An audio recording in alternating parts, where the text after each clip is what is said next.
Most people see a jiu-jitsu belt and only notice the color. They don't see the years of dedication, the hundreds of hours of mat time, or the mental battles won to earn it. This journey is more than collecting colors. It's a profound transformation, a relentless pursuit of self-improvement that seeps into every aspect of your life. It's about showing up when you don't want to, pushing past your limits, and learning humility on a daily basis. In the next few minutes, we're going to pull back the curtain on every adult jiu-jitsu rank, from the raw, often bewildering struggles of a white belt to the quiet, profound mastery of a black belt. We'll reveal the true meaning, the demanding requirements, and the unique challenges behind each promotion. Whether you're just tying on your first white belt, contemplating your next stripe, or years into your journey, this is what every jiu-jitsu belt really means and why each one is a milestone worth celebrating. White belt, survival mode. So you walk in on day one, maybe you're full of nervous energy, maybe you've watched a few UFC fights and think you're ready. You tie that bright white belt around your waist, a symbol of your absolute beginner status, and within 5 minutes, a seasoned 150-pound purple belt folds you like a lawn chair. Or maybe it's a blue belt, or even another white belt who started a month before you. That feeling of being utterly out of your depth, that's normal. That's the white belt experience in a nutshell. Your mission at white belt is incredibly simple, yet profoundly challenging. Survive. This isn't about winning. It's about learning not to lose immediately. It's about figuring out how to breathe when someone twice your size is smothering you from side control. You'll learn to escape side control, to keep your elbows tight, to protect your neck, and perhaps most importantly, to tap early and often. Tapping is your best friend here. It's not a sign of weakness, it's a sign of intelligence, a commitment to learning another day, and you will come back tomorrow, or at least you should. White belt is where you build your foundational vocabulary. You'll drill basic movements like shrimping, bridging, and hip escapes until they become second nature. You'll learn fundamental submissions like arm bars and chokes, and basic guard passes. The emphasis is on defensive positioning and understanding how to handle inferior positions, because trust us, you'll be in them a lot. Most academies award 4 stripes at this rank, usually one every 3 or 4 months, marking your consistent attendance and gradual improvement. Before you're even considered for blue, you're looking at spending anywhere from 18 months to 2 years at this rank. The goal isn't to win, it's to stop panicking when you're underneath someone who knows exactly what they're doing. If you can do that, if you can stay calm and think, even for a second, then you're absolutely on track.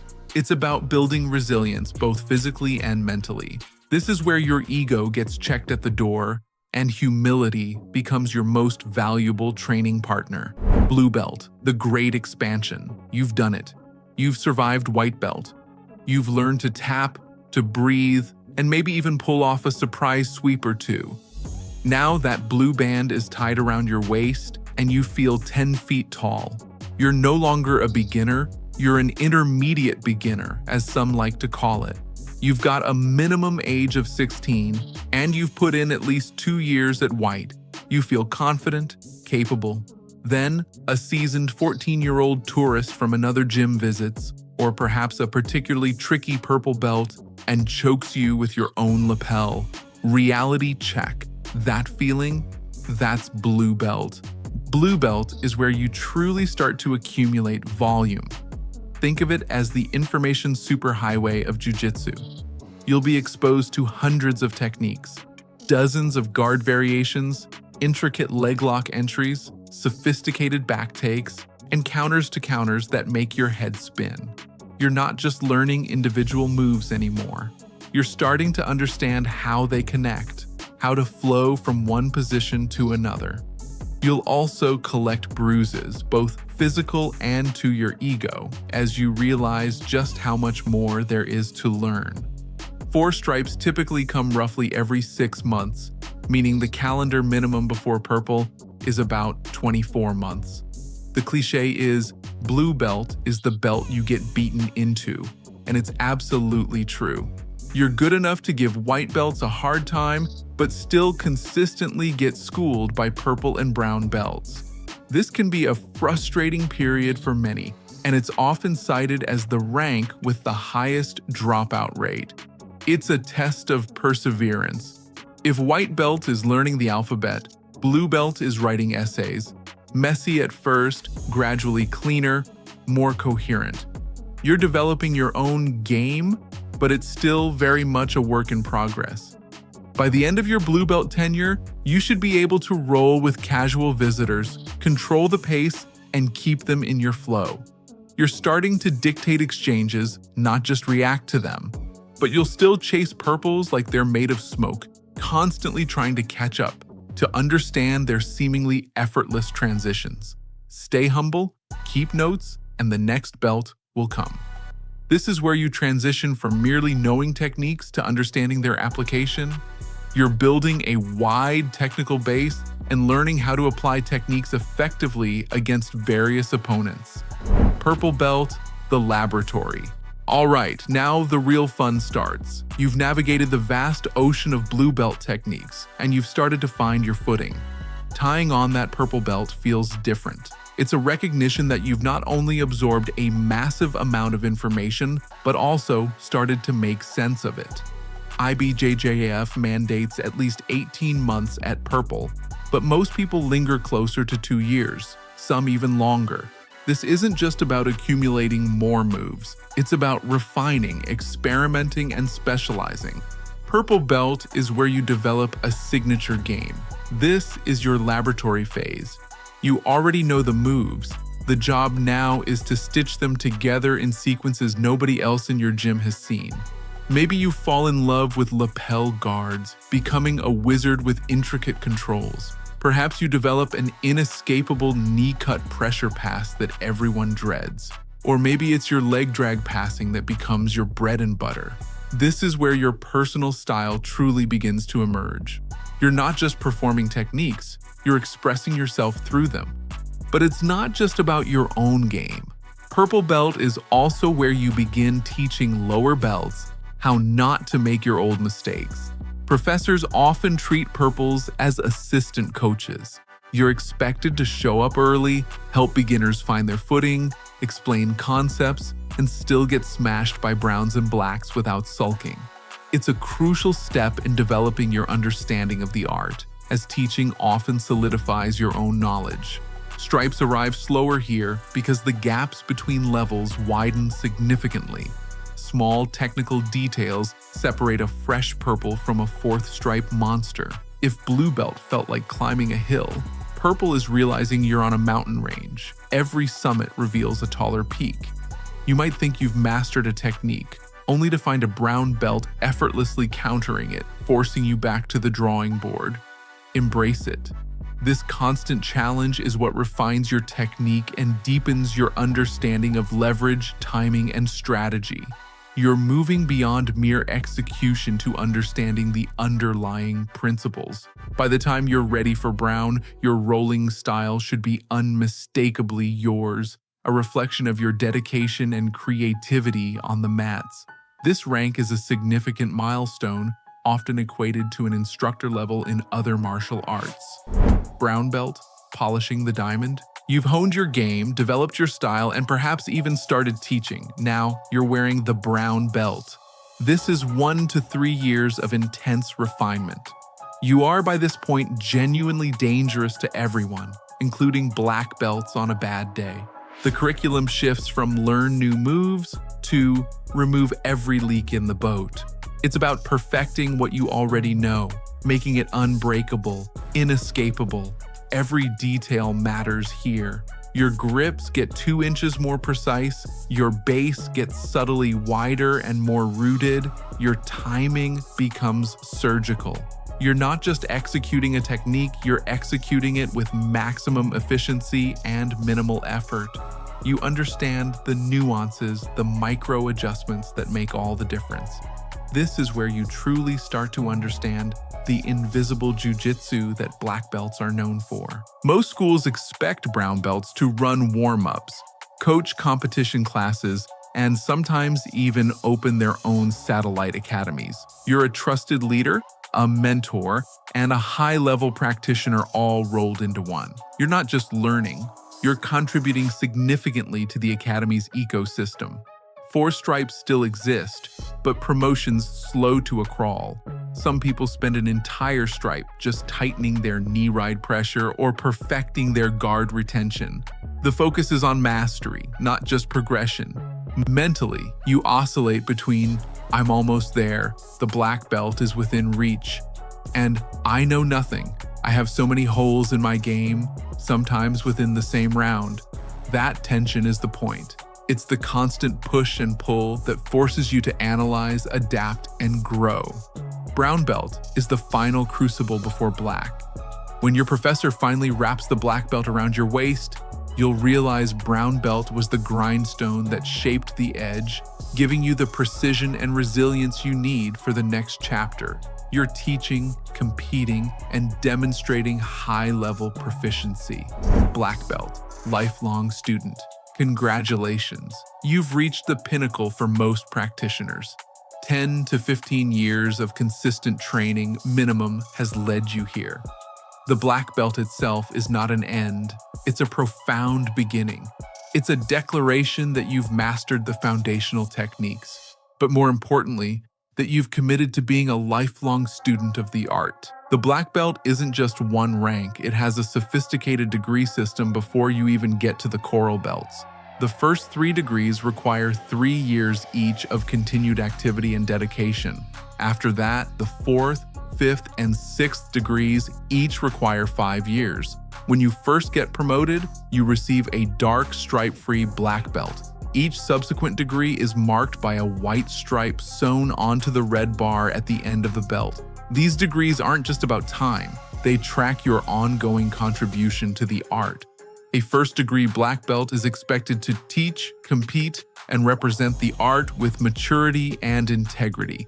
Winning world titles is great, but helping a terrified white belt survive their first month carries equal weight. Your role shifts from primarily learning to primarily giving back. Stripes here aren't just about technical prowess anymore. They track your contribution. The seminars you run, the students you promote, your officiating, your research into the art, and your overall dedication to its growth. Many practitioners call the black belt the belt that teaches you how little you know. It's a humbling realization that the deeper you delve, the more vast the ocean of knowledge becomes. The journey never truly ends, it just widens. You're an expert, a master of techniques, but the learning never stops. You're now a custodian of the art, responsible for its legacy and its future. Coral belts, decades of dedication. Beyond the black belt degrees lie the truly rare and revered coral belts, symbols of extraordinary dedication and mastery. These are not ranks that you simply train for.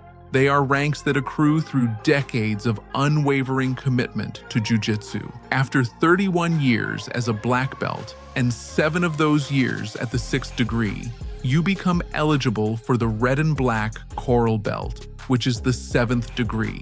This is a momentous achievement, signifying a lifetime spent on the mats, constantly learning, teaching, and contributing. Then, another 7 years later, the red and white 8th degree appears. These belts are incredibly rare. Entire states or even countries may have only a handful of individuals who have reached this level. Holders of the coral belts are considered grandmasters, living legends, and the keepers of the art's history. They still train, of course, but their main role transcends personal technique. It's about stewardship, preserving technique lineage, mediating disputes within the community, mentoring the next generation of instructors and leaders, and ensuring the integrity of jiu-jitsu for decades to come. If you started jiu-jitsu at 21, you'd be at least 60 before seeing that coral bar. It's not a goal you actively chase in the same way you chase a black belt. It's a byproduct of a lifetime obsession, a testament to an enduring passion and profound impact on the art. Red belt, living legend. At the very apex of the Brazilian Jiu-Jitsu ranking system sits the solid red belt, representing the 9th and 10th degrees. This is the highest honor in BJJ, reserved for true pioneers whose influence has fundamentally reshaped the art. These individuals are not just grandmasters, they are living legends, the architects of modern jiu-jitsu. Historically, the 10th degree red belt was exclusively awarded to the Gracie patriarchs and a few contemporaries who were instrumental in the art's development. This signifies their unparalleled contribution to the creation and global spread of Brazilian Jiu-Jitsu. The 9th degree red belt is also incredibly rare and requires an extraordinary commitment. The requirements are staggering. A minimum of 48 years of qualifying activity after receiving your black belt, plus unanimous recognition by the global Jiu-Jitsu community for your profound impact. There is no higher rank. Red belts don't need to prove anything in a role. Their mere presence re-centers the room. They embody the history, philosophy, and spirit of Jiu-Jitsu. Most practitioners will never meet one, but their teachings, their innovations, and their philosophy echo through every class you attend, every technique you learn, and every principle you apply. They are the roots from which the entire art has grown, ensuring its legacy for generations to come. So, let's quickly sum up this incredible journey, white belt. Your primary mission is to survive, to learn the absolute basics, and to get comfortable being uncomfortable. Blue belt. This is the great expansion, where you accumulate a vast technical vocabulary and start connecting the dots. Purple belt. Your laboratory, where you create your signature game, refine your techniques, and begin to mentor others. Brown belt. The grindstone, where you polish the diamond, remove every leak, and prepare for the ultimate commitment. Black belt. The lifelong student, a master and mentor who continues to learn, teach, and contribute to the art. And finally, coral and red belts. These are for the grandmasters, those who preserve the art, its history, and its future through decades of unwavering dedication. The belt around your waist is only a colored piece of cotton. What it truly represents, discipline, resilience, humility, problem-solving, and a deep sense of community, can't be bought, only earned through consistent effort and unwavering dedication. Wherever you are in this incredible sequence, whether you're just starting or you're a seasoned veteran, remember to focus on today's lesson, tonight's rounds, and this month's small, incremental improvements. Don't get too caught up in the color of the fabric. Do that long enough, keep showing up, keep tapping, keep laughing with your teammates, and one day you'll look down to find the color changed while you weren't even watching. The next belt will take care of itself. Your journey is unique, personal, and profoundly rewarding. Embrace every step of it.